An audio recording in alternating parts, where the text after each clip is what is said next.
Hello and welcome to Value Chain TV News Update. I am Kabir Lawal with the news. Former Vice President Atiku Abubakar has described the federal government's decision to transfer the revenue of the Nigerian National Petroleum Company (NNPC) Limited to the Central Bank of Nigeria as illegal.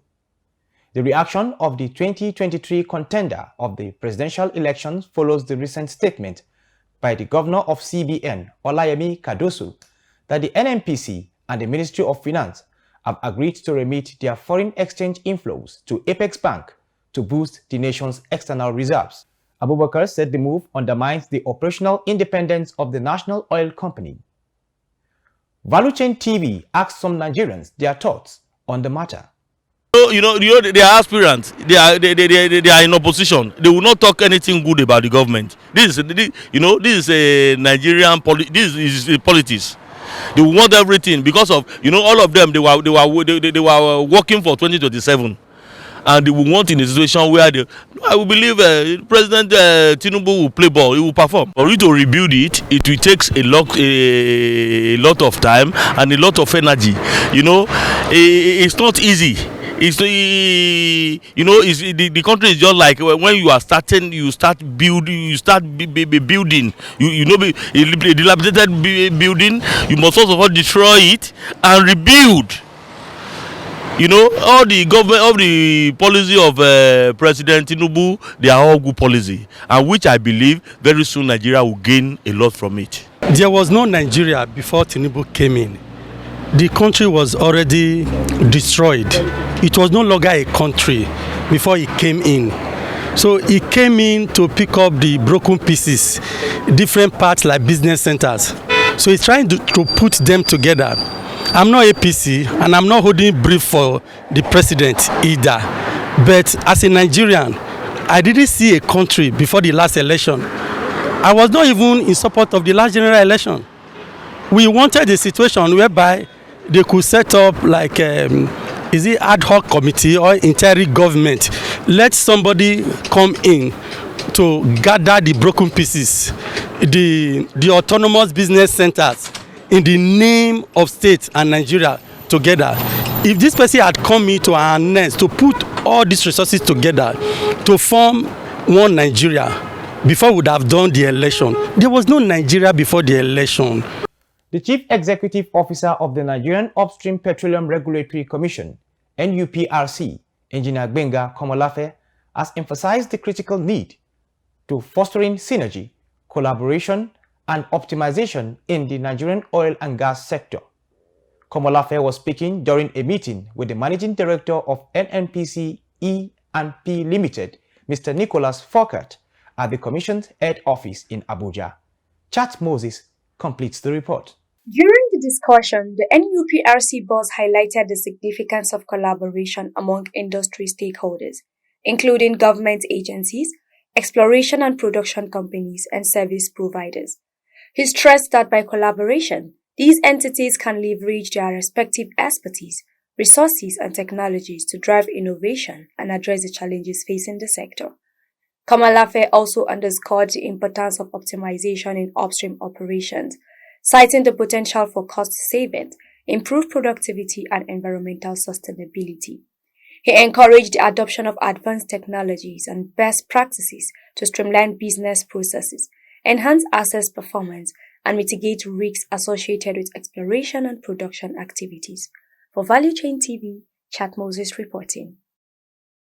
A cross-section of Nigerians have reacted to recent announcements by the chairman of the Association of Bureau de Change Operators, Abdullahi Doran, regarding the shutdown of their operations in Abuja, the nation's capital. The development is connected to the recent warning by the Central Bank of Nigeria against holding the excess of foreign currencies by the lenders and commercial banks. Speaking to Value Chain TV, some Nigerians shared their opinions on these developments. Actually, if the fuel commodity have rise and people cannot be able to exchange dollars the way they want to exchange the dollars, that's the reason why if you are doing business and the business is not going on favoring you in any way, you have to close down the business to start another things to make the business move on now, because whatever happened to other businesses is based on when you are doing a business now, you make sure you are getting profit and moving forward. But this, at the end of the day, you cannot make any progress, or you cannot make the game out of what you are doing. You have to shut it and find your own way now to do certain things. Why have we relied too much on the dollar? As a nation, as an independent nation over 63 years ago, everything is all round over and revolving around the dollar. And successful government have not been able to agree on what exactly how we can stabilize and empower the Nigerian naira. It's very unfortunate. It's very unfortunate. So the implication of it is what we are seeing, the hardship in the land. Because everything is being tied to the dollar, not anything. The man who sell, the woman who sell the green, green in the market. When you go, you say why? He give you a little of it and say, oh, you say it's high. You say the dollar.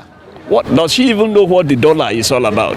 Revenues of businesses in Abuja have recorded 30% decline due to the rising spate of kidnapping and insecurity in the nation's capital.